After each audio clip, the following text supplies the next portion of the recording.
పాట పాడదాము.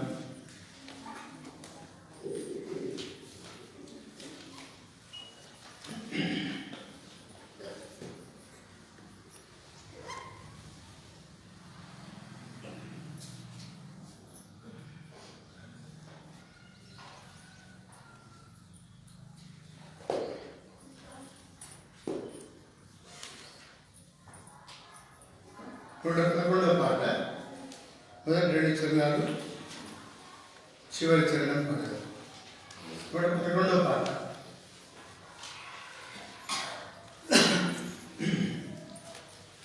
ఓ యేసు నీ ప్రేమ ఎంతో మహనీయము, ఆకాశ తారా పర్వత సముద్రముల కన్నా గొప్పది. ఆకాశ తారా పర్వత సముద్రముల కన్నా గొప్పది. ఓ యేసు నీ ప్రేమ అగమ్య ఆనందమే, హృదయము నిండెను. ప్రభుని కార్యములు గంభీరమైనవి. అగమ్య ఆనందమే, హృదయము నిండెను. ప్రభుని కార్యములు గంభీరమైనవి. ప్రతి ఉదయ సాయంత్రములు స్తుతికి యోగ్యములు. ప్రతి ఉదయ సాయంత్రములు స్తుతికి యోగ్యములు. స్తుతికి యోగ్యములు. ఓ యేసు నీ ప్రేమ ఎంతో మహనీయము, ఆకాశ తారా పర్వత సముద్రముల కన్నా గొప్పది. ఆకాశ తారా పర్వత సముద్రముల కన్నా గొప్పది. ఓ యేసు నీ ప్రేమ సంఘాత సమయములో సాగాలికున్నాను. దయచూపు నా మీద అని నేను మొరపెట్టగా. సంఘాత సమయములో సాగాలికున్నాను. దయచూపు నా మీద అని నేను మొరపెట్టగా. వింటే నంటిని నా మొరకు ముందే తోడానందునంటివి. వింటే నంటివి నా మొరకు ముందే తోడానందునంటివి. తోడానందునంటివి. ఓ యేసు నీ ప్రేమ ఎంతో మహనీయము, ఆకాశ తారా పర్వత సముద్రముల కన్నా గొప్పది. ఆకాశ తారా పర్వత సముద్రముల కన్నా గొప్పది. ఓ యేసు నీ ప్రేమ దేవుని గృహములో ఆరాధించెదను. సంపూర్ణ హృదయముతో సారాధించెదను. దేవుని గృహములో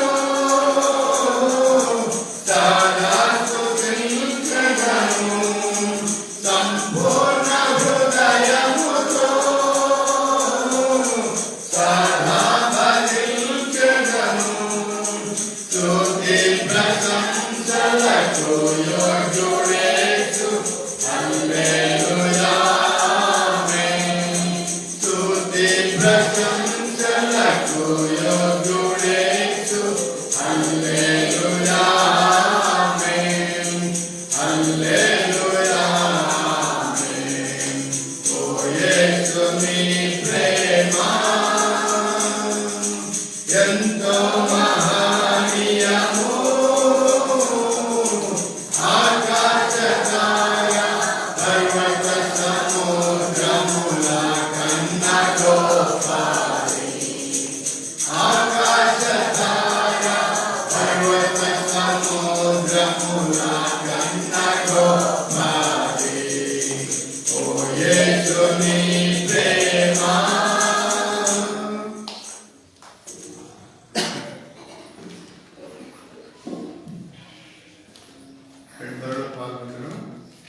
ముందుగా వాక్యం చూద్దాం.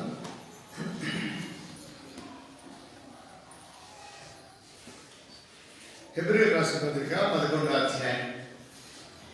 హెబ్రీయులకు రాసిన పత్రిక 11వ అధ్యాయము 5-6 వచనాలు మనం కలిసి చూద్దాం. హెబ్రీయుల పత్రిక 11వ అధ్యాయము 5వ వచనము 6వ వచనం మనందరం కలిసి చూద్దాం. 5వ వచనం 6వ వచనం అందరం కలిసి చూద్దాం. విశ్వాసమును బట్టి హనోకు మరణం చూడకున్నట్లు కొనుక్కోబడింది.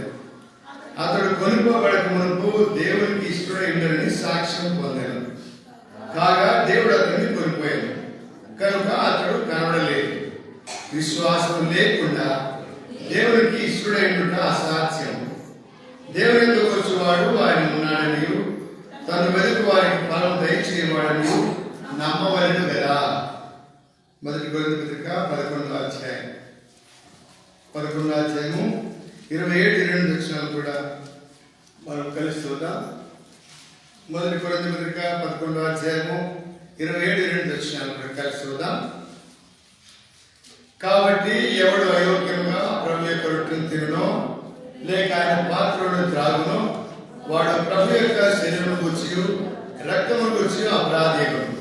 కాబట్టి ప్రతి మనుషుడు తను తాను పరీక్షించుకోవలను, అలా చేసి ఆ రొట్టెను తిని ఆ పాత్రలోది త్రాగవలను. ప్రార్థన చేస్తాం. ప్రేమగల మా ప్రేమిడి తండ్రి, పరిశుద్ధ దేవా స్తోత్రం నాయన, ఇంతవరకు మాకు తోడుగా ఉన్నారు ప్రభు. వారి కొంత పిల్లలకు కొంత అనుకూలత కలిగి మరి వచ్చింది యాక్సిడెంట్ అయింది, కనికరించి దయ చూపించండి. మరి ఆ పిల్లవాడికి ఎలాంటి నష్టం కలగకుండా మీరే కాపాడవలసిన ప్రార్థిస్తున్నాం. దయదండి మా పిల్లలు కూడా నేను ఎంతో జాగ్రత్తగా ఉండడానికి భయభక్తులతో మరి బయటకు అటు ఇటు తిరగకుండా కూడా సహాయం చేయండి ప్రభు. టీచర్స్ కూడా ఎంతో జాగ్రత్త కలిగి వాళ్ళు మరి లీడింగ్ చేసే విషయాలు టీచర్స్ కూడా మరి బాధ్యతను అనుగ్రహించవలసిందిగా ప్రార్థిస్తున్నాం. దైవ తండ్రి వాహనాలు వెళ్ళేవారు కూడా కొంత నిదానంగా నెమ్మదిగా వెళ్ళడానికి వాళ్ళు కూడా సహాయం చేయండి ప్రభు. చదువుని వాక్య భాగం దీవించండి. మా కొరకే మీరు చెల్లించిన పర్యాలను జ్ఞాపకం చేసుకుంటూ మేము తిరిగి త్రాగడానికి సహాయం చేయండి ప్రభు. నన్ను కూడా ప్రేమించినందులకి స్తోత్రాలు. నా పాపం బట్టి నాకు కావాల్సిన శిక్షణ నాడు తొలగించి మప్పు తొలగిపోయినట్టుగా మనసు తొలగిపోయినట్టుగా నా పాపలను అతిక్రమం తుడిచివేసి నన్ను కడిగి పరిశుద్ధపరిచి నీతిగా తెచ్చి సేవించడానికి నాకు అనుగ్రహించిన రక్షణకి స్తోత్రాలు. నా యావత్ బాధలు మీరు బాధనుందారు. నా కొరకు క్రయం చెల్లించాను. నేను ఏ క్రయం చెల్లించకపోయినా నా కొరకు క్రయం చెల్లించి నన్ను రక్షించిన దేవుడు. నా పాపం అంతా కూడా తొలగించి నాకు విముక్తి కలిగించి మీరు సేవించడానికి, మీరు వెంబడించడానికి, మీ రాజ్యం ఉండనట్టుగా మీరు తిరిగి రానట్లుగా నాకు అనుగ్రహించిన సమయాన్ని బట్టి కూడా స్తోత్రం చెల్లిస్తాను. మా సేవ దేవుడి కర్మమే సేవ యేసు ప్రభువు నామములో స్తుతించి ప్రార్థించి వేడుకొంచున్నాం తండ్రి. ఇప్పుడు ఇక్కడ మనము ఆరాధించేటువంటి విషయాల్లో సాయంతో వచ్చాడు. దయచేసి గమనించండి, టీచర్లు కూడా ఉన్నారు ఇక్కడ. మరి మీరు వాళ్ళు పైకి ఎక్కించే బాధ్యత మీదే. టీచర్లు బయటకు తీసుకెళ్ళి బయట అక్కడ ఉండి మరి బయటకు వెళ్ళలేకుండా పైకి సండే క్లాస్ పంపించే బాధ్యత మీదే. ఏం జరిగినా మిమ్మల్ని అడుగుతాం. మీ క్లాస్ లేకపోయినా బయటకు పంపించి వచ్చి కూర్చోడు. ఇక్కడ మనదే పిల్లలు మనం పంపిస్తారు. తల్లిదండ్రులు రాని పిల్లలు అయితే ఏం చేస్తాం? మనల్ని అడుగుతారు. మేము అందరికి రమ్మని చెప్పారు, మీరు బాధ్యత తీసుకుపోతే ఎలాగని మన మీద డైరెక్ట్ మోపుతారు. కానీ మనమే బాధ్యత వహించాలి. చిన్నలు కానీ పెద్దలు కానీ ప్రతి ఒక్కరు కూడా జాగ్రత్తగా ఉండాలి. మన దగ్గరికి వస్తే మన ఆవరణ దాటి అతనికి వెళ్ళకుండా పిల్లలు మనమే జాగ్రత్త పెట్టాలి. అందుకని బయట ఎవరు కూర్చోండి, ఎవరు కూర్చోండి. ముసలోడు కూర్చుంటే ఏమైంది, బయటకు మైక్ పెట్టాము వినబడతారు. ఒకరు కూర్చుంటే పిల్లలు అప్పు చేయొచ్చుగా, కూర్చోరు, లోపల కూర్చోాలనుకుంటారు. మాకెందుకు లేదు. దయచేసి గమనించండి. మరి వచ్చే వారం నుంచి మరి బయట ఒకటి కూర్చోవడమో లేకపోతే టీచర్స్ పైకి మరి వాళ్ళు అక్కడ చేర్చే బాధ్యత మందే. అది జాగ్రత్తగా ఉండండి. బయటకు మాటికి వెళ్ళకండి. పిల్లలు కానీ పెద్దలు కానీ యవనస్తులు కానీ జాగ్రత్తగా వీలైతే అక్కడ 2 పక్కల స్పీడ్ బ్రేక్ వేస్తారు కాలంలో. గమనించండి, ప్రార్థించండి. సరే, ఇక్కడ మనం చదివినటువంటి భాగాన్ని బట్టి చూసినట్టయితే ఇక్కడ మొదటి భాగం చదివాము. విశ్వాసం బట్టి హనోకు మరి మరణం చూడకుండా కొనిపోబడ్డాడు. మరణం చూడకుండా కొనిపోబడ్డాడంటే మొట్టమొదటిగా విశ్వాసం అవసరం. విశ్వాసం ఉంచినట్లయితే మనం ఎవరికి మరి ఎట్లా చేయబడ్డాడు, దేవునికి ఇష్టంగా ఉంటాం. దేవునికి ఇష్టంగా లేకుండా మనము దేవుని దగ్గరకు చేరుకోలేము. దేవునికి ఇష్టంగా లేకుండా విశ్వాసం ఉంటుంది చాలా మందికి, కానీ క్రియలు ఉండవు. క్రియలతో కూడినటువంటి విశ్వాసం కలిగి ఉండాలి. క్రియాపూర్వకమైనటువంటి విశ్వాసం మనం కలిగి ఉండాలి. బిడ్డగా హనోకు విశ్వాసం వచ్చాడు, అదే సమయంలో క్రియలు కనపరిచాడు. దేవునికి ఇష్టమైనటువంటి విధానంలో నడుచుకుంటూ వచ్చాడు. కనుక విశ్వాసం నీవు నేను కూడా దేవునికి ఇష్టంగా ఉండకుండా ఏవేవి మనకు అడ్డుకుంటున్నాయో వాటిని తొలగించుకోవాలి. మనం వాటిని దూరమైపోవాలి. విశ్వాసం బట్టి హనోకు మరి దేవునికి ఇష్టంగా నడుచుకున్నాడు. వేటిని దాన్ని దూరపరుచుకున్నాడో మనం గ్రహించాలి. విశ్వాసంలో దేవునికి ఇష్టమైనటువంటివి మనకి ఇష్టమైనవి చేస్తూ ఉంటాం. అదే దేవునికి ఇష్టమైందా కాదని మనం ఆలోచించాలి. ప్రభా, ఇవి పని చేయాలనుకుంటున్నాం, ఇక్కడ వెళ్ళాలనుకుంటున్నాం, ఇది మీ సిద్ధమేనా, మీ ఇష్టమేనా అని ఒక్కసారి మోకరించి ప్రార్థించి మనం వెళ్ళవలసినటువంటి వారమని ఇక్కడ హనోకు ద్వారా నేడు మనతో మాట్లాడుతున్నాడు. వీడారా, ఈ హనోకు మనకంటే ఆయన కూడా మనలాంటి మనిషే. అయితే ఆయన మాత్రమే దేవుడు ఎందుకు మరణం చూడకుండా కోల్పోయినాడు? ఆయనకంటే గొప్పవాళ్ళు లేరా అంటే లేరు. ఆయనలో ఏ లోపం లేదు. విశ్వాసంతో నడుచుకున్నాడు. కనుక ఆయన వేటిని దూరపరుచుకున్నాడో ఇది మనం వేటిని దూరపరచుకోవాలో, ఆయనకి ఇష్టంగా జీవించడానికి ఏం చేయాలో కొన్ని సంగతులు చూద్దాం. ఎందుకంటే మనం ప్రార్థన చేసినా, ఆరాధన చేసినా, మందిరానికి వచ్చినా, ప్రభుకు మరి బ్రహ్మణులు కానుక వేసినా, ప్రభుకి ఇష్టంగా జీవించకపోతే బిడారా మనం ఇవన్నీ చేస్తే కూడా ఎలాంటి ఉపయోగం ఉండదనేటువంటి విషయాన్ని గమనించాలి. కనుక హనోకు దేవుడితో నడుస్తున్నాడు. ఆయన కూడా భార్య, పిల్లలు ఉన్నారు, కుటుంబం ఉంది, అంత బాధ్యత ఉంది. అయితే దేవుడితో నడుస్తూ నడుస్తూ నడుస్తూ అలాగే దేవుడి రాజ్యానికి వెళ్ళిపోయినట్టుగా చూస్తాం. మరి అలాంటి స్థితి మనం ఎందుకు కలిగి ఉండకూడదు? ప్రభు వచ్చే వేళ ఆ టయానికి మనం కూడా ప్రభుత్వం ఎత్తపడాలంటే ఆయనకి ఇష్టమైన దానికి మనం జీవించడానికి తీర్మానం చేసుకోవాలి. రండి, మొట్టమొదటిగా మరి ఈ లోకంలో ఆయనకి ఇష్టంగా జీవించండి. ఏం చేయాలి? మనం నేను మన గత మరి బేస్వారం చూసుకొచ్చాం. ఆయన వైపు చూస్తూ మనం నడుచుకునేటువంటి వారు. లిఖిత పత్రిక 12వ అధ్యాయం 1-2 వచనం చదివాము. ఆయన వైపు చూస్తూ నడుచుకునేటువంటి వారు ఉండాలి. ఎప్పుడైతే మనం ఆయన వైపు చూస్తూ నడుచుకుంటూ ఉంటామో మనం ఆయనకి ఇష్టంగానే ఉంటాం. ఆయన వైపు కాకుండా లోక వైపు చూస్తాం. మరి బంధువుల వైపు చూసి వాళ్ళ మీద ఆధారపడి, వీళ్ళ మీద ఆధారపడి నడిచినంత కాలం దేవునికి ఇష్టంగా ఉండలేము. చూడండి, భర్త చెప్పిన మాట వింటే భర్తకి ఇష్టంగా ఉంటాం. తల్లిదండ్రులు చెప్పిన మాట వింటే తల్లిదండ్రులకు ఇష్టంగా ఉంటాం. ఆ విధంగా దేవుడు చెప్పినటువంటి మాటలు దేవుడికి ఇష్టంగా జీవిస్తే, దేవుడు చెప్పినట్టు చేస్తే, ప్రభు చెప్పినట్టు మనం నడుచుకుంటే ఆయనకి ఇష్టంగా ఉంటాం. అప్పుడు మన అవసరాలన్నీ కూడా తీరుస్తాడు. మన అక్కలు తీరుస్తాడు. మనకు తోడే ఉంటాడు, మనతో ఉంటాడు. ఆయనకి ఇష్టంగా జీవించడానికి మనము ఏమేమి మానుకోవాలి? చూడండి, ఎఫెసీ పత్రిక 4వ అధ్యాయం.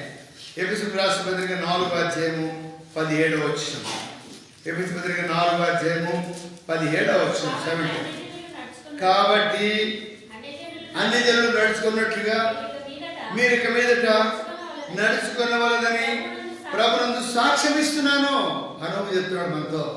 అయ్యా, అమ్మ, అక్కలారా, తమ్ముళ్ళారా, చెల్లెలారా, నేను దేవునికి ఇష్టంగా నడుచుకున్నాను. అన్ని జనులు చెప్పినట్టుగా నేను నడుచుకోలేదు. అన్ని జనులు దేవుని ఎరిగిన వారు లోపల నడుచుకొని వస్తున్నారు. వాళ్ళు తమ ఇష్టమైనటువంటి మార్గంలో నడుచుకొని వస్తున్నారు. అమ్మ, అయ్యా, మీరు అట్లా నడుచుకోవద్దు, నేను అట్లా నడుచుకోలేదు. అన్ని జనులు నడుచుకున్నట్టుగా నేను నడుచుకోలేదు. నా దేవుడికి ఏది ఇష్టమో ఆ మార్గంలో నడుచుకున్నాను కనుక ప్రాచీన స్వభావం వదులుకొని అక్కడ కిందికి వస్తే రాబడింది. చూడండి 22 వచ్చినాము. కావున మునపటి ప్రవర్తన విషయమై మోసకరమైన దురాశలను చెడిపో మీ ప్రాచీన స్వభావం వదులుకోండి. లోకంలో చెడిపోయినటువంటి స్వభావం వారు ఉన్నారు. మోసకరమైనటువంటి దురాశలు ఉన్నాయి, శరీరాశలు ఉన్నాయి, నేత్రాశలు ఉన్నాయి. వీటిని అనుసరించి నడుచుకోవద్దు. వీటిని అనుసరించి నడుచుకుంటే మీరు దేవునికి ఇష్టంగా ఉండలేదు. కనుక దేవునికి ఇష్టమైనటువంటి వారు మాత్రమే ఆయన రాజ్యంలో ఉంటారు. ఆయన రాజ్యంలో ఉండాలంటే ఆయనకి ఇష్టమైనటువంటి వారిని నడుచుకోవాలి. ఆయనకి ఇష్టం నడుచుకోవడం ఏంటంటే అన్ని దేవుడు ఆచారం చేయకూడదు. అన్ని దేవుడు నడుచుకున్నట్టు కానీ వాళ్ళ ఆచారాలు కానీ వాళ్ళ పద్ధతులు కానీ వారి మార్పులు కానీ వారి క్రియలు కానీ మనలో ఉండడానికి వెళ్ళలేదు. వీళ్ళ లోకమంతా దుష్టున్నది. మన లోకంలో బ్రతకూడదని కాదు, అయితే లోకంలోనే బ్రతుకుతున్నాం. కానీ వాళ్ళ మార్గంలో మనం నడుచుకోకూడదు. వాళ్ళ అలవాట్లలో మనం అలవాట్లలో వాళ్ళు పొందకూడదు. వాళ్ళు చేసిన క్రియలు మనం చేయకూడదు. వాళ్ళు చేసినటువంటి ఆచారం మనం చేయకూడదు. కులమాచారం, మతమాచారం, దేశమాచారం, మరి సాంప్రదాయాలు, గ్రామ సాంప్రదాయాలు, దేశ సాంప్రదాయాలు ఇవన్నీ చెప్తూ ఉంటారు. పెళ్లి చేసేవాడుగా పాస్టర్లే ఉంటారు. అంతా వాక్యం చెప్పిన తర్వాత అంతా చెప్పి అయ్యా దేవుడు ఇటు చెప్పాడు, అది చెప్పాడు, అమ్మాయి అబ్బాయి ఇటు చేయాలి, అటు చేయాలి, పెళ్లి కుమార్తెకి ఈ సూచనలు, పెళ్లి కుమారుడికి ఈ సూచనలు చెప్పి అంతా చెప్పి చివరాఖరి ఏం చెప్తాడంటే భారతదేశ చట్టం ప్రకారం తాళి కట్టుకుని అంటాడు. అంటే అది ఉందా? బైబిల్లో చెప్పనుందా? ఏమండి అన్ని ఆచారాలు బాగా చివరికి వచ్చినప్పుడు కల్లా భారతదేశ చట్ట ప్రకారం అంటే భారతదేశంలో ఉన్నటువంటి ఆచారం ప్రకారం నువ్వు చేస్తున్నావు కానీ పెళ్లి బైబిల్ చట్ట ప్రకారం కాదు. అట్లా కాకుండా ఎటు చెప్పొచ్చు? గవర్నమెంట్ వారు నాకు ఇచ్చినటువంటి అధికారాన్ని బట్టి పెళ్లి చేస్తున్నామని చెప్పు. అంతేగాని భారతదేశం యొక్క చట్ట ప్రకారం ఈ లోక ఆచారం ప్రకారం కడుతున్నానంటే ఇక అంతకుముందు చెప్పినంత కూడా అంత శూన్యమైపోవాలి. కనుక మనం ఏం చేసినా మరి అక్కడ రాయడం చూడండి. మొదటి కొరింథీ పత్రిక 10వ అధ్యాయంలో ఓ మాట రాయబడింది. మొదటి కొరింథీ పత్రిక 10వ అధ్యాయము 31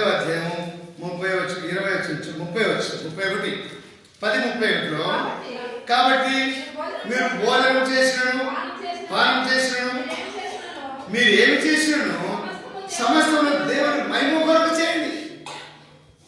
అన్యుల ఆచారాలు, అన్యుల పద్ధతులు, కుల పద్ధతులు, మత పద్ధతులు ఇంకా పోలే.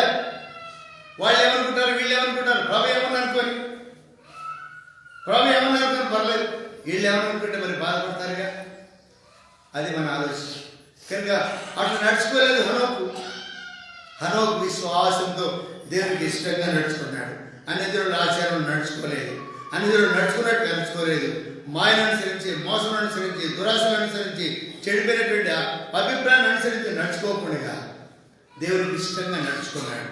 కనుకనే మరి ఆయన ప్రభు రాజ్యం నుండి దానికి దేవుడు తీసుకొని పోయినటువంటి వాడు. రెండవదిగా అంటే మొట్టమొదటిగా అన్ని జనులు నడుచుకున్నట్లుగా నడుచుకునవద్దు. రెండవది మొదటి తెస్సలోనికీ పత్రిక 4వ అధ్యాయం 4వ అధ్యాయము 12వ వచనం చూడండి. 4వ అధ్యాయం 12వ వచనం 4:12 అలాగనే 10-11 కలిసినాయా? అలాగనే మాసిదోనియ అంతటా ఉన్న సహోదరులందరికీ మీరు అందరినీ ప్రేమిస్తున్నారు. సహోదరులారా మీరు ప్రేమను మరి ఎక్కువగా అభివృద్ధి చెందుచుండవలననియు సంఘమునకు భయపడి వారిని మర్యాదగా నడుచుకోవచ్చు. మీకేమి పొదవ లేకున్నట్లు మేము మీకు ఆజ్ఞాపించిన ప్రకారము మీరు పరుల జోలికి పోక మీ సొంత కాలం జరుపుకునేందును మీ చేతులతో పని చేయటందును ఆశ కలిగి ఉండవడానికి మిమ్మను హనోకు హెచ్చరించేటువంటి మాట ఇది. పౌలు హెచ్చరించేదాన్ని 5 హనోకు మనతో మాట్లాడుతున్నాడు. అమ్మ అయ్యలారా మీరు పరుల జోలికి పోవద్దు. మీరు ఏదైతే మీరు మీ సొంత కాలం జరుపుకునేందును మీ చేతులతో పని చేయటందును ఆశ కలిగి ఉండండి. మిమ్మల్ని మీరు మరి హెచ్చరిస్తున్నాడు. మీరు మీ చేతులతో కష్టపడి పరుల జోలికి పోక ఇతరుల పాపంలో పాలువారు కాకుండా మీరు మరి మర్యాదగాను క్రమంగాను తర్వాత పరుల జోలికి పోక మీ సొంత కాలం జరుపుకునేందును శ్రద్ధ కలిగి ఉండండి. పిల్లరా మనం అంతకందుకు దేవుడి ప్రేమను వేరుపారుతూ ఉండాలంటే పైన రాసుకొచ్చాడు. సహోదరులు మీరు వెలుపడ్డారు, వారిని మర్యాదగా నడుచుకోవాలని కోరుతున్నాను. నేను మీకు ఆజ్ఞాపించిన ప్రకారం మీరు పరుల జోలికి పోక అన్ని జనులు నడుచుకున్నట్టుగా నడుచుకోవద్దు, పరుల జోలికి పోవద్దు, వారి పాపంలో పాల్వారు కావద్దు. మరి మన పితరులైనటువంటి దానియేలు, షడ్రక్, మెషక్, అబేద్నెగోలు వాళ్ళ పాపంలో పాల్వారు కాలేదు. వాళ్ళు భుజించామని ఆహారం భుజించలేదు. వాళ్ళు మేము పాపంలో పడిపోతాం కనుక మేము ఆహారం భుజించామని వాళ్ళు తాము ప్రత్యేకపరచుకున్నారు.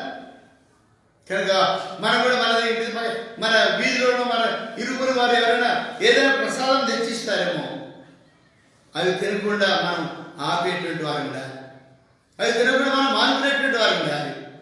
ఇంకా ఇతరులకు నష్టంలో ఇతరులకు పాపం మనం మరి జోక్యం చేసుకోకుండా ఉండేటట్లుగా మనం జీవించాలని ఏ ఉదయం మధ్యాహ్న కాల్సలో హనోకు మనకు బోధించేవాడు ఉన్నాడు. అమ్మా, నేను విశ్వాసం బట్టి దేవునికి ఇష్టంగా నడుచుకున్నాను, అన్ని జోలు నడుచుకున్నట్టుగా నడుచుకోలేదు, పనుల జోలికి పోలేదు, ప్రేమ దేవుని పెరుగుంది, నేను 1000 రూపాయలు అభివృద్ధి పొందుతూ నడుచుకున్నాను, నా సొంత పని కష్టపడి నేను సొంతంగా కష్టపడి జీవించాను, ఇతరులను బాధించలేదు, ఇతరులను పీడించలేదు, ఇతరులను కష్టపెట్టలేదు, వాళ్ళ జోలికి పోలేదు. కనుక అట్లా నడుచుకున్నాను, మీరు కూడా ఆ విధంగా నడుచుకోండి అని మనకు మరి సెలవిచ్చాడు. కనుకనే మనం పరీక్షించుకునేవారు ఉండాలి, అలాగే చేశారు తినేవారు ఉండాలి. ఎందుకంటే ప్రపంచంలో మనం మరి అగ్రహం అడిగేవాడు ఉంటాడు, అగ్రహం మనం మరి ఏమైనా లెక్క చెప్పగలము. అయ్యా, హనోకుని గురించి మీరు విన్నారు, ఆయన మరి లోకం అనుసరించి నడుచుకోలేదు, లోకాశను, దేశం ఆచారాలను, మతమాచారాలను అనుసరించి నడుచుకోలేదు, లోక దురాశ నుంచి నడుచుకోలేదు, పరుల జోలికి పోలేదు. ఆయన మరి దేవుని ప్రేమతో నిలిచినటువంటి వాడు ఉన్నాడు, విశ్వాసంతో నడుచుకున్నాడు. మరి మీరు విన్నారు కాబట్టి మీరు విని కూడా ఏం చేసినారు అని మనను ఒక దేవుడా అడగడానికి దేవునికి ఆ అధికారం ఉంది. ఎందుకంటే ముందుగానే తెలియజేస్తా ఉన్నాడు. అయ్యా, అమ్మ, ప్రియ స్నేహితులారా, అమ్మలారా, మరి పరుల జోలికి పోక సొంత కార్యమందు ఆసక్తి కలిగి, మన సొంత పని యందు ఆసక్తి కలిగి మనము నడుచుకునేటువంటి వారు ఉండాలని ప్రేమ కలిగినటువంటి దేవుడు మనకు ఆజ్ఞాపిస్తున్నాడు. దేవుని ఆజ్ఞ ఇది. ఆజ్ఞను తిరస్కరిద్దామా? దేవుని యొక్క మాటను తృణీకరిస్తామా? వినరా, దేవుని మాట మనం లక్ష్యించినట్టయితే, ఆయన వైపు చూస్తూ నడుచుకున్నట్టయితే మనం దేవుని ప్రేమని వేరుపారుతాం, దేవుని ప్రేమని అభివృద్ధి పొందుతాం, ప్రపంచంలో ఎత్తబడతాం. ఇటు స్థితిని నీవు నేను కలిగి ఉండాలని ఈ మధ్యాహ్న కాల్సంలో ప్రేమల దేవుడు హనోకు ద్వారా మాట్లాడుతున్నాడు. విశ్వాసంగా నడుచుకున్నాను, మీరు కూడా విశ్వాసలే. అయితే విశ్వాసంలో కూడా అన్ని జనులు నడుచుకున్నట్టుగా మీరు నడుచుకోవద్దు, పరుల జోలికి పోయి నష్టపోవద్దు, వాళ్ళ పాపంలో పాలువారు కావద్దు అని మనకు తెలియజేయబడతాం. మూడవదిగా మనం ఎట్లా నడుచుకోకూడదో మనకి ఇక్కడ హనోకు తెలియజేస్తా ఉన్నాడు. 2వ తెస్సలోనికీ పత్రిక 3వ అధ్యాయం, తెస్సలోనికీ రాసిన 2వ పత్రిక 3వ అధ్యాయము 6వ వచనం. 2వ తెస్సలోనికీ పత్రిక, సహోదరులారా, ఒక్క చదువుడా, నా వలన విన్న బోధన ప్రకారం కాకుండా అక్రమముగా నడుచుకుని ప్రతి సహోదరుల నుండి తొలగిపోనని మన ప్రభువు యేసుక్రీస్తు పేరిట మీకు అన్ని ఆజ్ఞలే. దేవుడు ఆజ్ఞాపిస్తున్నాడు ఎట్లా నడుచుకోవాలని. సహోదరులారా, అమ్మలారా, అన్నలారా, తమ్ములారా, అక్కలారా, ఏమన్నాడు? మా వల్ల పొందిన బోధ ప్రకారంగా మరి మా వల్ల పొందిన బోధన ప్రకారం కాక అక్రమంగా నడుచుకునేటువంటి వారిని పోలి నడుచుకోవద్దు. లోపల అక్రమస్తుడు, అన్యాయస్తుడు ఉన్నా, ఎక్కడ అన్యాయమే, మాటల్లో అన్యాయమే, క్రియలు అన్యాయమే, ఎక్కడ మరి ఉద్యోగుల అక్రమాలే, మరి వ్యాపారుల అక్రమాలే, మరి ఏది ప్రతి దాంట్లో కూడా అక్రమంగా అక్రమంగా నడుచుకునేటువంటి వారు, అలాంటి వారి జోలికి పోతుంది. ఇక్కడ అక్రమంగా నడుచుకునేటువంటి వారిని తొలగిపోండి. హనోకు అదే చెప్తున్నాడు. అమ్మాయి దేవుడికి ఇష్టం ఉండాలంటే మరి మా వల్ల విరినటువంటి బోధ కాకుండా వేరే విధంగా నడుచుకునేటువంటి లోకంలో ఎంతోమంది ఉన్నారు. ఈ బోధ లోకంలో చెప్పరెవరు. అయితే ఈ బోధకు వేరుగా ఉన్నటువంటి వాళ్ళు నడుచుకున్నారే, వాళ్ళతో మీరు నడుచుకోవద్దు. వారి ప్రతి సహోదరులతో నుండి మీరు తొలగిపోవాలని వారు ప్రభువు యేసుక్రీస్తు పేరిట మీకు ఆజ్ఞాపిస్తున్నారు. మధ్యాహ్న కాల సమయంలో మూడవదిగా మనము ఏ విధంగా నడుచుకోవాలని ప్రభు అంటాడంటే అక్రమస్తుల ఇద్దరిని మనం దూరం ఉండాలి. వాళ్ళ అన్యాయస్తుల, అబద్ధమాడే వాళ్ళ, దేవుని ఎరగని వాళ్ళకు దూరంగా ఉండాలి. స్నేహితులు కానీ బంధువులకు దూరం ఉంటే వాళ్ళే మన దగ్గరికి వస్తారు. తప్పనిసరి అయితే వెళ్తాము. వాళ్ళకి పనులు లేదు, పని ఉంటే ఆ పెళ్లిలో లేకపోతే ఏదైనా అట్లాంటి కార్యక్రమాలు చూసి వస్తాం. కానీ వాళ్ళ పాపంలో పాలేవరం కాకూడదు, వాళ్ళ పాపంలో మనం జోలి ఉండకూడదు. మనం వినేటటువంటి బోధలో మనం జ్ఞాపకం పెట్టుకోవాలి. అందుకనే చెప్పబడేది ఇక్కడ అన్న చెప్పాడు లేదా అంకులు చెప్పాడు ఈ మాటలు. కనుక ఇది దేవుడికి వ్యతిరేకమైనటువంటి పనిది, చేయకూడదు, చూడకూడదు, అక్కడ కూర్చోకూడదు, తినకూడదు అనేటువంటి మనం గుర్తుపెట్టుకోవాలి. ఏడు చెప్పేది ఏంటి మర్చిపోతే అన్ని చేస్తాంలో. కనుక మరి మా బోధన కాకుండా ఇంకేదైతే అక్రమంగా నడుచుకొనిచున్నారో అలాంటి ప్రతి సహోదరి నుండి మీరు దూరంగా జీవించాలి.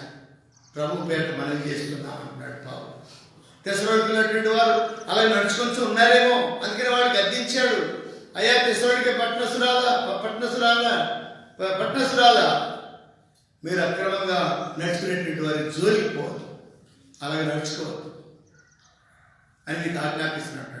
కానీ ఉదయకాల సమయంలో మరి కర్మలో ఉన్నటువంటి సహోదరులారా మీరు కూడా ఈ బోధన కాకుండా ఈ బోధకు మించి ఇంకేదైనా మీకు బోధ చేస్తే, ఈ బోధకు మించి ఇంకేదైనా చేస్తే వాళ్ళ అక్రమాల్లో మనం పాలు పొందకూడదు, వాళ్ళ అక్రమాల్లో మనం చొరవ చేసుకోకూడదు. కానీ మొట్టమొదటిగా మరి అన్ని జనులు నడుచుకున్నట్టుగా మనం నడుచుకోవద్దు. వాళ్ళు మోసమైనటువంటి దురాశ చేత నడుచుకునేవారు. తర్వాత రెండవదిగా పరుల జోలికి పోకూడదు, పరుల పాపంలో పాలు కాకూడదు, వాళ్ళ పాపంలో మనం కూడా జోలికి ఉండకూడదు. కొంతమంది మరి వాళ్ళకి సపోర్ట్ చేస్తుంటారు. సపోర్ట్ చేసిన ఒకటి అందుకని చెప్తారు, త్రాగిన దగ్గర కూర్చున్న ఒకటే, త్రాగిన ఒకటే. కనుక ఊరికి కూర్చున్నాడన్నా నువ్వు కూర్చున్నా తాగినట్టే లెక్క. చూడండి, దొంగతనానికి వెళ్తే అందరూ లోపలికి వెళ్ళరు, బయట ఇద్దరు ముగ్గురు ఉంటారు. మరి మన వచ్చిన సేవకుడు సాయంత్రం అనేది బస్సు ఎక్కుతుంటే గుంటూరులో బస్సు ఎక్కుతుంటే కారు దగ్గరికి వెళ్ళి అది కారు ఎక్కడానికి పోతే ముగ్గురు వచ్చారంట చుట్టూ. ఆయన ఎక్కుతుంటే డ్రైవర్ని అడుగుతూ ఉంటే రెండు బ్యాగులు పెట్టుకొని వెనక నుంచి కూడా ఏదో ఆయన కూడా అడుగుతున్నట్టుగా వంగి జీవుడు సెల్ కొట్టేశాడు క్షణాల్లో. అట్లా ఉంటుంది. కనుక వీళ్ళరా మరి వాళ్ళు చేసేటువంటి క్రియలలో మనం పాలు పొందకూడదు అనేటువంటి విషయాన్ని మనం జ్ఞాపకం పెట్టుకోవాలి. మనకి ఇదేదే బోధ చేయబడుతుందో దాని ప్రకారం మనం నడుచుకునేటువంటి వారంగా ఉండాలి. కనుక మరి అక్రమంగా నడుచుకునేటువంటి వారిద్దరిని మనం దూరంగా అక్రమంగా నడుచుకునవద్దు. మొట్టమొదటిది ఏంటంటే అనేజులు నడుచుకున్నట్టుగా నడుచుకునవద్దు. రెండవదిగా పరుడు జోలికి పోవద్దు. మూడవదిగా అక్రమం నడుచుకునే వారితో నడవద్దు. నాలుగవదిగా 2 తిమోతి 2వ అధ్యాయము 22వ వచనం చూడండి. 22వ యవనేచ్చుండి పారిపోము, పవిత్ర హృదయులై నీతిని, విశ్వాసమును, ప్రేమను, సమాధానమును సంపాదించుకున్నట్టు ప్రయాసపడము. సరే, ఇక్కడ ఇదే రెండవది కాబట్టి నాలుగవదిగా పిల్లారా ఇక్కడ మనకు కావాల్సిన మాట పవిత్ర హృదయులై ప్రభువుకు ప్రార్థన చేయవారితో కూడా నీతిని, విశ్వాసమును, ప్రేమను, సమాధానము సంపాదించుకోవడం ప్రయాసపడదు. కానీ మన ప్రయాసం కూడా వేయాలంటే పవిత్ర హృదయం కలిగినటువంటి వారు ఉంటారు. పవిత్రులతో స్నేహం చేయాలి, ప్రార్థన చేసే వారితో స్నేహం చేయాలి. అందుకనే 2 సార్లు చెప్పాను. మీరు ఇంటి దగ్గర ఊరుకోకుండా చుట్టుపక్కల ఉన్నటువంటి కలిగినటువంటి వారితో ఇద్దరు ముగ్గురు కలిసి ఒక చోట వంటలు త్వరగా చేసుకొని ఒక ఇంట్లో కూడుకొని మరి ఒక వారం ఒక ఇంట్లో, ఇంకొక ఇంట్లో, వారి ఇంట్లో ప్రార్థన చేసుకోమని చెప్పాను. మరి ఏం చేస్తున్నారో తెలియదు. ఆ వీధిలో 4 కలిసి ఒక చోట ప్రార్థన చేసుకోండి, ఒక వారం, మరొక వారం మరొక ఇంట్లో ప్రార్థన చేసుకోండి. ఇట్లా ప్రభువుకు ప్రార్థన చేయవారితో మీ సహవాసం ఉండాలి.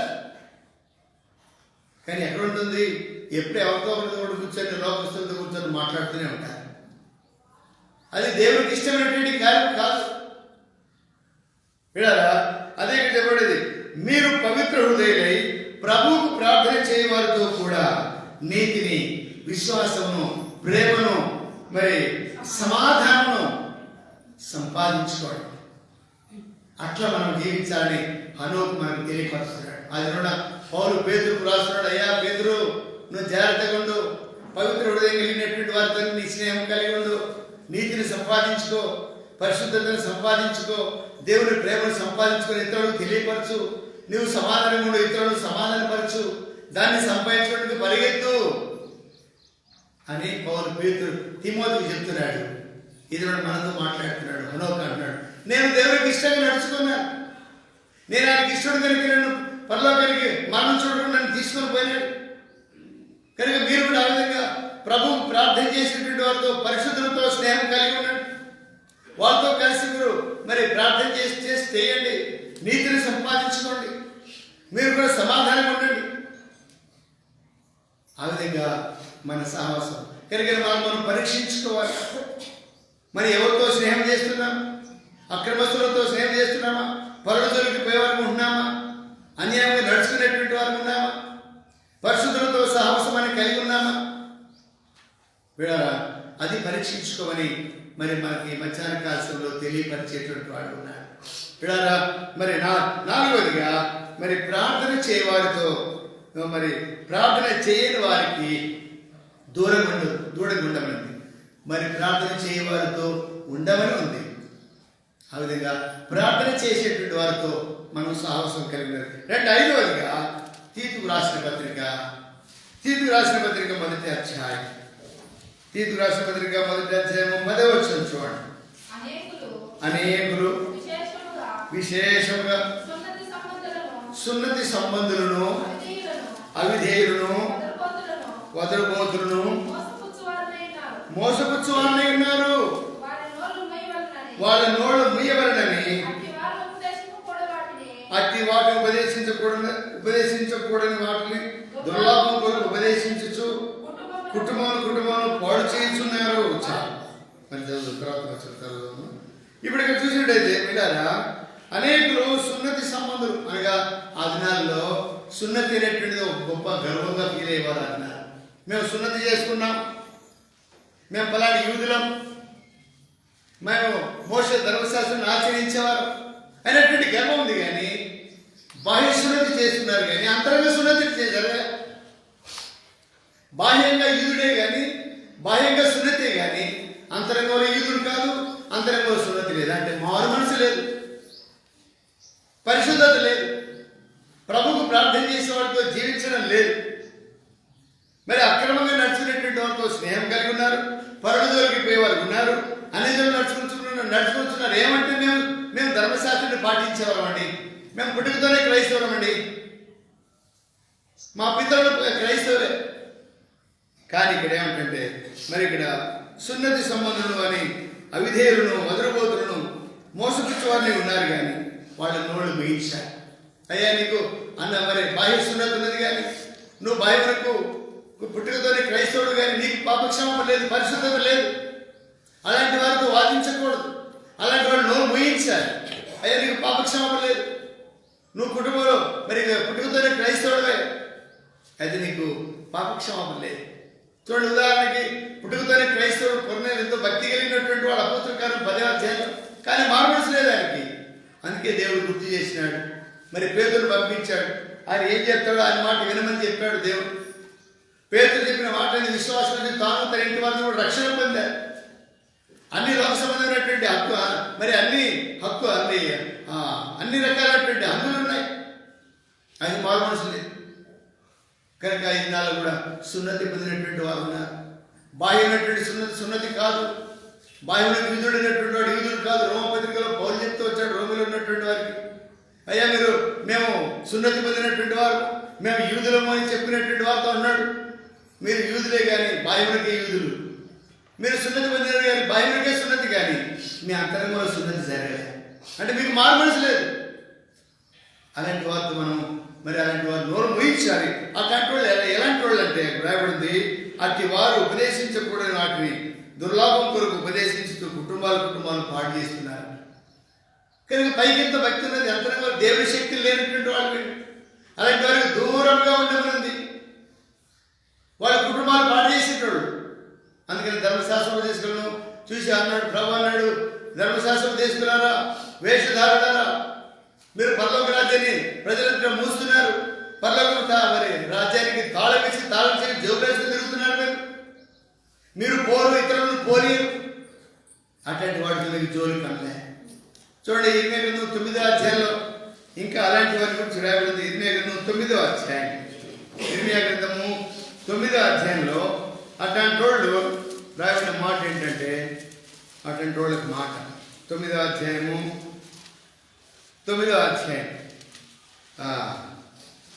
4వ వచనం.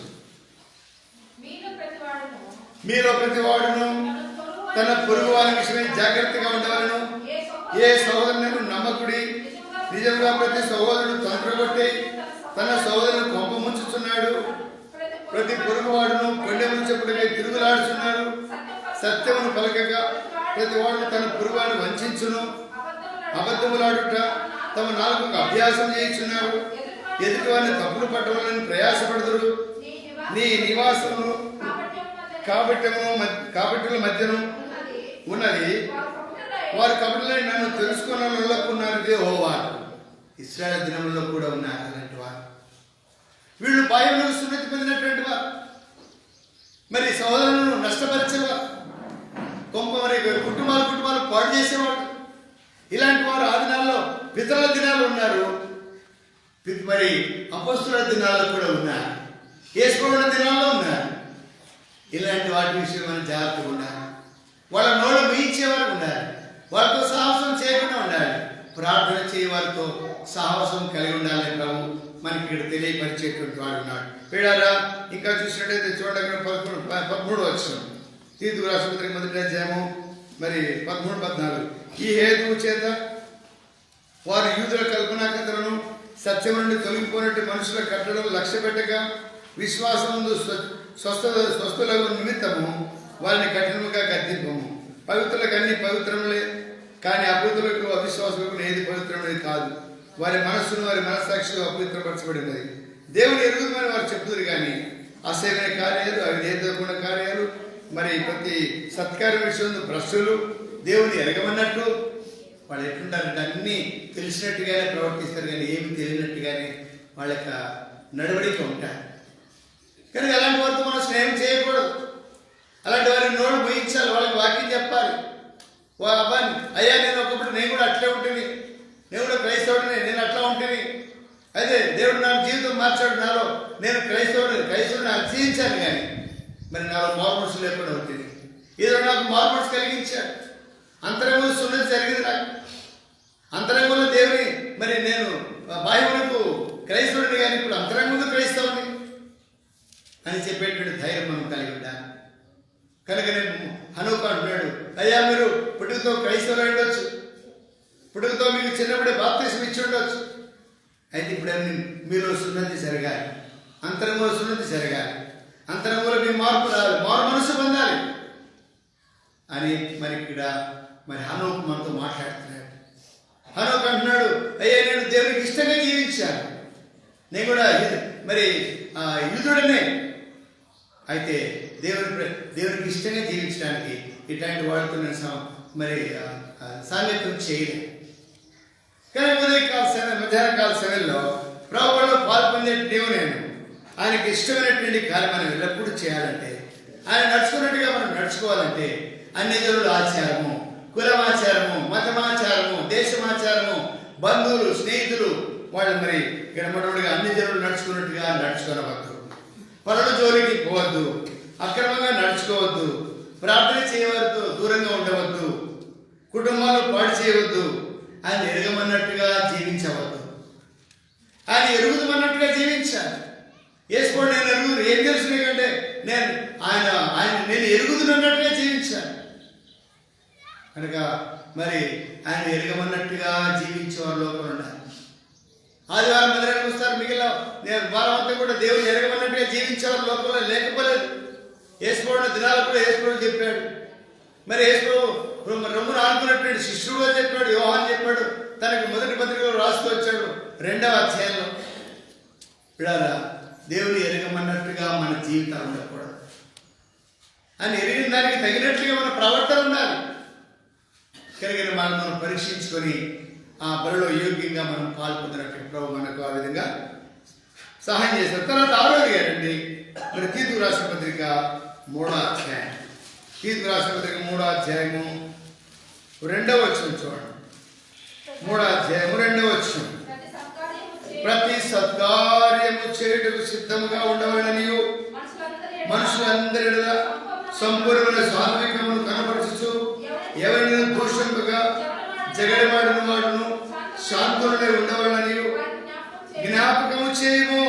ఇక్కడ విశ్వాసులతోనే కానీ అవిశ్వాసులతో మనము జోడిగా ఉండడానికి వీల్లేదు. అదే ఇక్కడ తెలియజేస్తున్నాడు. అయ్యా ప్రతి సత్కార్య విషయంలో మనం ఏం చేయాలంటే సంపూర్ణమైనటువంటి సాత్వికతను కనపరచాలి. మనుషులందరూ ప్రతి సత్కార్యం చేయడానికి సత్కార్యం చేయాలి, మంచి కార్యం చేయాలి. చెడ్డ కార్యాలకు మనం భయంకరం కాదు, మంచి కార్యాలకి భయంకరం అని చెప్పేది వాక్యం చెప్తుంది రోమపత్రికలో. కనుక ఇక్కడ ప్రతి సత్కార్యములు చేయడానికి మనుషులందరూ సంపూర్ణమైనటువంటి సాత్వికత కనపరచాలి. ప్రభు అన్నాడు, నేను సాత్వికుడను, కనుక మీరు కూడా సాత్వికంగా ఉండాలి. కనుక ప్రియులారా, ప్రభు మార్గంలో నడుచుకొని ఆయన వైపు చూస్తూ ప్రతి సత్కార్యం ముందు మనము సంసిద్ధంగా ఉండాలి. మరి ఇక్కడ ఎవరిని కూడా దూషించొద్దనండి. దూషిస్తే కూడా మరి మోషేను దూషించారు. మోషేను దూషిస్తే ఏమైపోయింది? మోషే ఇశ్రాయేలు ప్రజలను దూషించినాడు. ఏమైపోయినాడు? పోలేకపోయినాడు. అయ్యా ఇదిగో అదేశుడు కానాను. ఎట్లా ప్రభువా? లేదు, నా ప్రజలను దూషించావు. మోషేని ఒప్పుకోలేకపోయినాడు, నిన్ను నన్ను ఒప్పుకుంటాడు. మోషేని ఓర్చుకునే దేవుడు. ప్రభా, ఏంటి ప్రభా, నా ప్రజలను దూషిస్తావా అంటే నాకంటే నీ ప్రజలు ఎక్కువనా? అవును, నేను నా ప్రజల కొరకు ప్రాణం పెట్టాను. నా ప్రజలు దూషించడానికి నీకేమైనా కాదు. కనుక ఎవరినైనా దూషించకూడదు, తృణీకరించకూడదు. కనుక ఇక్కడ ఉన్నాడు, ఎవరికైనా దూషించవద్దు, మనసులో కూడా దూషించవద్దు. మనుషులు దూషించినట్టయితే కూడా అది ప్రభు వినపడుతుంది. అది కనుక ఎవరికి దూషింపక జగడమాడే వారు ఉండవు. పిల్లారా, జగడమాడేటువంటి చాలా మంది ఉంటారు, జగడమాడుతుంటారు ఇళ్ళ దగ్గర. కనుక జగడమాడేటువంటి వారిగా కూడా ఉండకూడదు, జగడమాడకూడదు. అనోకు జగడమాడేవాడు అయితే ప్రభుకి ఇష్టంగా ఉండేవాడు కాదేమో. ఇశ్రాయేలు జగడమాడినాడు చాలాసార్లు ప్రభుతో జగడమాడినాడు, మోషేతో జగడమాడినాడు, యెహోషువతో జగడమాడినారు, ఒకళ్ళొకళ్ళు జగడమాడుకున్నారు. అనేక విషయాల్లో వాళ్ళు దేవుని మార్గం తప్పిపోయినటువంటి వారుగా ఉంటారు. చూడాలా, మరి జగడమాడేటువంటి వారిగా ఉండకూడదు. తర్వాత మరి శాంతములై ఉండవాలని జ్ఞాపకం చేయము. జ్ఞాపకం చేస్తున్నాడు. హనోక జ్ఞాపకం చేస్తున్నాడు. అయ్యా అమ్మ, మీరు జాగ్రత్తగా ఉండండి, జగడమాడొద్దు, దూషించొద్దు, తృణీకరించొద్దు, సత్కార్య విషయంలో జాగ్రత్తగా ఉండండి. ఆ విధంగా ఎప్పుడైతే చేస్తామో దాన్ని బట్టి పిల్లారా మనం దేవుడు ఇష్టంగా ఆయన రాజ్యాన్ని తీసుకోవడానికి ఇష్టపడుతున్నాడు. కనుక మనం చేసే ప్రతి పనిలో కూడా, ప్రతి క్రియలో కూడా పరిశుద్ధత అవసరం.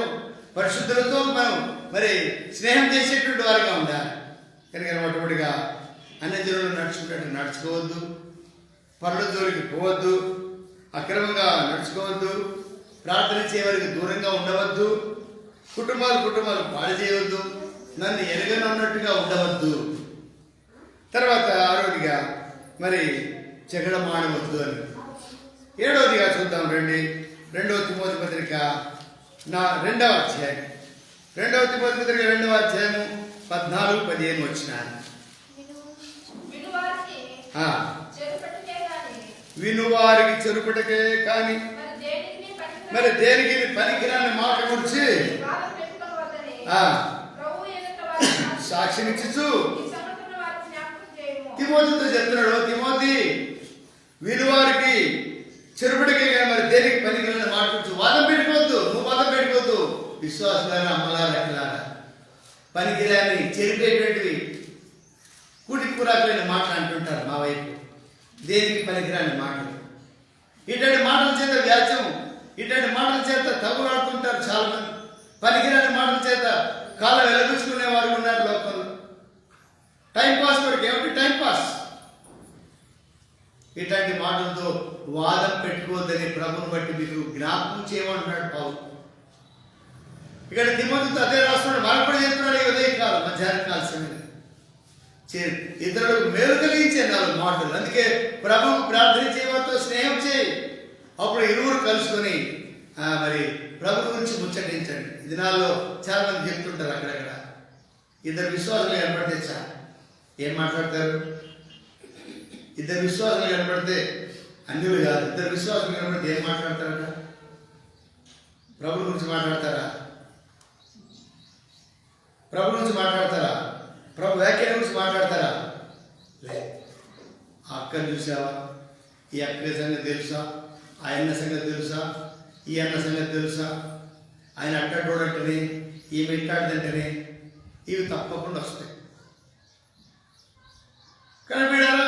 ఇట్లాంటివి ముచ్చట్లు కాదు, మనకు పనికిరానటువంటి మాటలు ఇవి. చెరిపేటువంటివి. ఈ విశ్వాసాన్ని చెరిపేస్తాయి, ఎదుటివారి విశ్వాసాన్ని చెరిపేస్తాయి. అటుపై ఇటుపై సంఘాన్ని కూడా పాటు చేసేటువంటి పరిస్థితులు వస్తాయి. కనుక వినువారికి మేలు కలిగించేటువంటి 4 మాటలు వచ్చాయి. కనుకనే పౌలు ఇక్కడ తిమోతికి రాసినటువంటి పత్రికలో వినుటకు వినువారికి చెరుపుటకి కానీ మరి దేనికి పనికిరాని మాటల నుంచి వాదం పెట్టుకోవద్దు. తర్వాత 2వదిగా దేవుని దగ్గర యోగిని గాను, సిగ్గుపడలకల్ని పనివారు గాను, సత్యవాక్యం సరిగా ఉపదేశించేవారు గాను నువ్వే దేవుని కనపరచుకోవడం జాగ్రత్తగా ఉండమంటున్నాడు. పనికిరాని మాటలు ముచ్చట్లు, ముసలమ్మ ముచ్చట్లను పెట్టాడు. ముసలమ్మ ముచ్చట్లకు మనం దూరంగా ఉండాలి. ప్రభు గురించి మాట్లాడేటువంటి వారితో సహవాసం కలిగి ఉండాలి. అలాంటి వారికి మనం చేయూతనిచ్చేవారు ఉండాలి. అలాంటి వారితో విశ్వాసంతో మనం సహవాసం చేసేటువంటి వారిగా మనం ఉండాలి. కనుకనే పౌలు మరి తిమోతికి రాస్తూ, అయ్యా మరి వినువారికి చెరిపేటువంటి మాటలు దూరంగా ఉండండి, పనికిరాని మాటలకు వాదం పెట్టుకోవద్దు. మరి ఏం చేయాలి? విశ్వాసంతో చూడండి. మరి హెబ్రీ పత్రిక 2వ కొరింథీ పత్రిక 12వ అధ్యాయం, 2వ కొరింథీ పత్రిక 13వ అధ్యాయం 5వ వచనం, 13వ అధ్యాయం 5వ వచనంలో మీరు విశ్వాసం గల వారై ఉన్నారో లేదో మిమ్మల్ని మీరే శోధించుకొని చూసుకోండి. శోధించడం అంటే ఏంటి? అంతరంగం పరీక్షించుకోవాలి. ఎవరినో శోధించాడు భలే శోధిస్తాం, ఎవరినో ఎవరితో లోపాలు కనిపెట్టడం భలే కనిపెడతాం, అయితే మన లోపాలు మాత్రం కనిపెట్టాం. అందుకని యేసు చెప్పాడు, మీ కంటిలో ఉన్న దూరం తీసేసుకో. ముందు ఎదుటివారి లోపాలు బాగా కనపడతాయి, కానీ మనలో ఉన్నటువంటి పెద్ద లోపం కనపడదు. మన లోపం ఏంటంటే ఎదుటివారు తప్పులు పట్టే పెద్ద లోపం. ఆ లోపాన్ని తీసేసుకోవాలి, ఆ మనసు తీసివేసుకోవాలి. కనుకనే మిమ్మల్ని మీరే శోధించుకొని చూసుకోండి. ఆమె చేయిందా లేదా? ఈయన చేయిస్తాడా లేదా? ఆయన చేయిస్తాడా? అయితే నేను కూడా ఎత్తుతాను. ఆమె అట్లాంటిది, ఈయన ఎట్లాంటి ఆయనే చేసేటప్పుడు నేనే కాదు అని చేసేది కాదు, ఆయన పేరు చూసేది కాదు. ఆయన అరగాలి పోతాడు, నువ్వు పోతావా? ఆయన లెక్క చెప్పుకుంటాడు దేవుని దగ్గర, లెక్క చెప్పి ఏం చెప్తాడు? నరకాన్ని పంపిస్తాడు ఆయన్ని, నువ్వు పోతావా? అట్లా కాదు. మనం ఎవరు చూడాల్సిన పని. మిమ్మల్ని మీరే శోధించుకొని చూసుకోండి, మీరు మిమ్మల్ని మీరే పరీక్షించుకోండి, మీరు భ్రష్టులు కాని వెళ్ళాలి. అట్లా కనుక ఎదుటి వారిని చూసి తప్పులు పట్టేటట్టు మీరు భ్రష్టులు అయిపోతారు. కనుక మధ్యాహ్న కాలంలో ప్రేమ కలిగినటువంటి దేవుడు ప్రేమించి మనకు అనుగ్రహించేటువంటి మరి శ్రేష్టమైనటువంటి మాట ఏంటంటే, మరి దేవుడికి వచ్చేవాడు ఉన్నాడని తన అడుగువారికి ప్రతిఫలం దయచేవాడని నమ్మవాలి కదా. అదే హనుమ మనతో మాట్లాడుతున్నాడు. అయ్యా దేవునికి వచ్చాను, ఆయనకి ఇష్టంగా జీవించాను కనుకనే నేను పరలోకానికి ఆయనతో పాటు తీసుకెళ్ళాను. నన్ను మనం అలాంటి నిశ్చయిత కలిగే లోపల జీవించాలి. అలాంటి నిశ్చయిత లేకపోతే ఇంతకాలం మన మందిరానికి వచ్చి ఏం ప్రయోజనం? దాని కొరకే ప్రభు చూడాలని ప్రభు కోరుతున్నాడు. ఆయన దాని కొరకే మరి ఆయన ఎల్లప్పుడు సమీపకున్నాడు కడగడానికి, పరిశుద్ధపరచడానికి. చూడండి హెబ్రీ పత్రిక 10వ అధ్యాయానికి రండి. హెబ్రీ పత్రిక 10వ అధ్యాయం 21వ వచనం. 21వ వచనం రాయబడింది, దేవుడి ఇంటి పైన మనకు గొప్ప ప్రధానాధికుడు ఉన్నాడు కనుక మనస్సాక్షికి కల్మషం దోచుకున్నట్లు ఇప్పుడు చెప్పినటువంటి అన్ని కూడా మనసాక్షి కల్మషం దోచేటువంటి మరి అలవాట్లు ఇవన్నీ. ఈ కల్మషం అంతా కూడా కడిగి వేసుకోవాలి. పళ్ళుజోలు పోయేటివి, అక్రమస్తులతో నడుచుకునేది, తర్వాత మరి బింకంలాడేటువంటివి, తర్వాత అన్నిజనులు నడుచుకునేటువంటివి, మరి కుటుంబాలు పాటు చేసేటువంటివి, విశ్వాసులకు జగడమాడేటువంటివి, పనికిరాని మాటలు వాదం పెట్టినటువంటివి అన్నీ కూడా మనస్సాక్షిని మరి అపవిత్రపరిచేటువంటివి.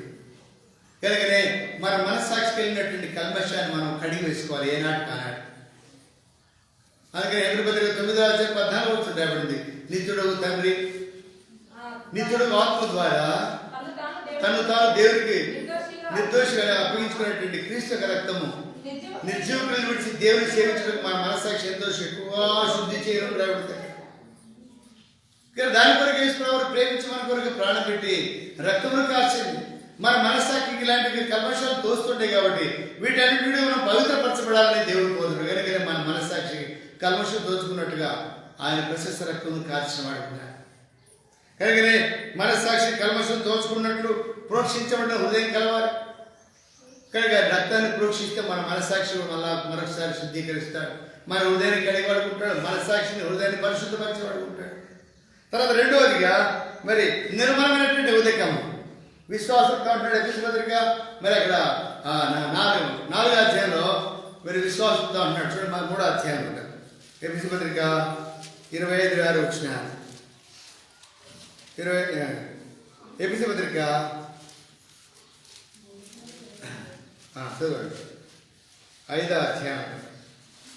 5వ అధ్యాయము 25:6. పురుషులు తర్వాత అటువల్ల క్రీస్తు కూడా సంఘమును ప్రేమించి కళంకమైన ముడతైనట్టు మరి ఏదైనా లేక పరిశుద్ధమైనదిగాను నిర్దోషమైన మహిమల సంఘముగాను ఆయన తరగతి నిలబెట్టుకోవడానికి దాన్ని వాక్యంతో ఉదక స్నానం చేత దాన్ని పవిత్రపరిచి పరిశుద్ధపరచడం కొరకు తను అప్పగించుకున్నాడు. ఉదక స్నానం వాక్యం చేత, అందుకనే ప్రతిదినం వాక్యం చదవాలి. ప్రభా నీ వాక్యం చేత పరిశుద్ధపరచు, ప్రభా నీ ఆత్మ చేత పరిశుద్ధపరచు, ప్రభా మీ రక్తం చేత పరిశుద్ధపరచు అని 3 విధాలుగా మనం కోరుకోవాలి. వాక్యం మనకు ఉదక స్నానం చేసేది. ఆయన ప్రశస్త రక్తం మన మనస్సాక్షి శుద్ధీకరిస్తుంది. మన యొక్క మరి వాక్యం మనల్ని ఉదక స్నానం చేస్తుంది, పరిశుద్ధపరుస్తుంది, శరీరాన్ని కూడా పరిశుద్ధపరుస్తుంది. కనుకనే ఇక్కడ మరి ప్రోక్షించబడిన హృదయం కావాలి, నిర్మలమైనటువంటి ఉదకం, స్నానం చేసిన శరీరం కలవాలంటే విశ్వాస విషయంలో ఆత్మ నిశ్చయత, నిశ్చయత. నా ప్రభు వస్తున్నాడు, నన్ను తీసుకెళ్తాను, నా ప్రభు వస్తాను, నేను తీసుకెళ్తాను, నేను నా ప్రభు రాజ్యంలో ఉంటాను.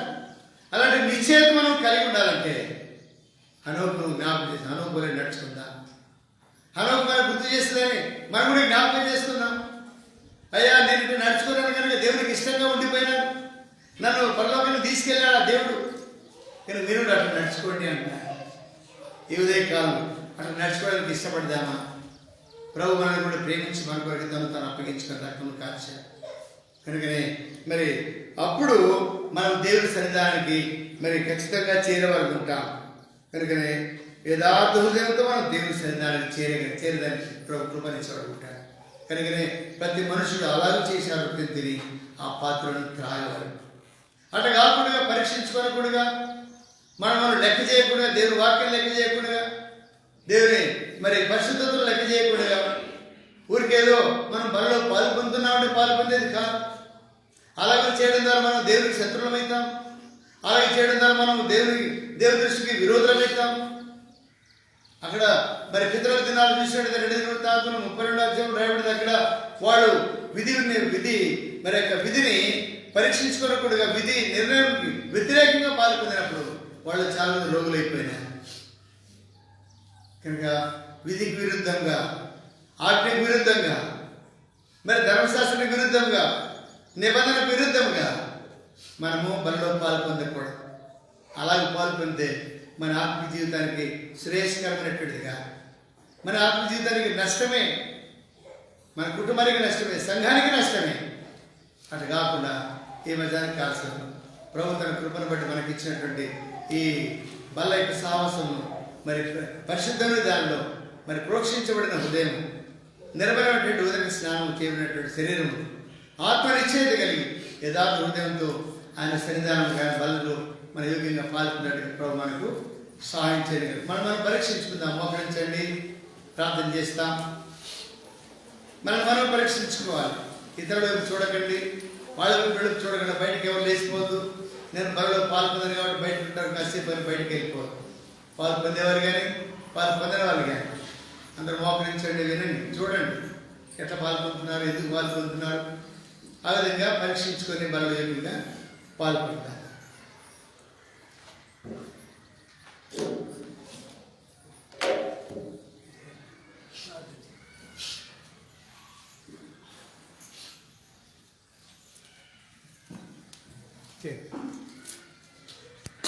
జయంతి ప్రార్థన చేయండి.